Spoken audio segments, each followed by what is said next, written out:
L'homme ne vivra pas de pain seulement, mais de toute parole qui sort de la bouche de Dieu.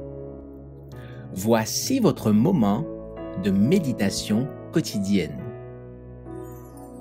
Pour mieux connaître Jésus-Christ. Une puissance cachée le 10 juin. Car l'amour de Christ nous presse. 2 Corinthiens, chapitre 5, verset 14. Dans toutes les circonstances de la vie, le chrétien devrait s'efforcer de représenter le Christ et de donner l'impression qu'il est doux de le servir.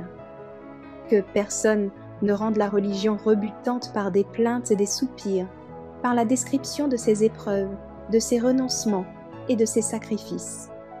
Ne déshonorez pas votre profession de foi par de l'impatience, de la susceptibilité ou des murmures. Au contraire, que les grâces de l'Esprit se manifestent par de la bonté, de la douceur, de la patience et de la joie. Si l'amour du Christ et sa puissance agissent en vous, votre religion ne sera pas un vêtement que l'on revêt ou que l'on ôte selon les circonstances, mais un ensemble de principes inébranlables. Hélas, comme un cancer, l'orgueil, l'incrédulité, l'égoïsme rongent la piété de plus d'un soi-disant chrétien. Quand ils seront jugés d'après leurs œuvres, ces chrétiens verront leur religion de parade rejetée par le Seigneur. L'amour pour le Christ se voit et se sent. On ne peut le celer. Sa puissance merveilleuse rend le timide assuré, le négligent actif, l'ignorant sage. Grâce à lui, la langue du muet devient éloquente, l'intelligence endormie s'éveille à une vie et à une vigueur nouvelle. Il communique aux découragés et aux mélancoliques la joie de l'espoir. Celui qui aime le Christ porte ses responsabilités avec une force divine. Il ne s'effraie pas des difficultés et ne se laisse à aucun prix détourner de son devoir.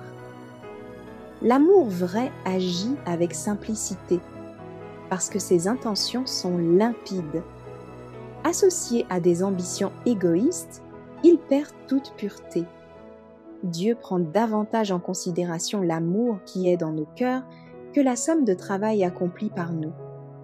L'amour est une vertu céleste qui ne peut naître et prospérer que là où règne le Christ. Il engendre la force et la vérité. Il fait le bien, uniquement. Ceux qui le possèdent portent des fruits de sainteté et ont pour fin la vie éternelle.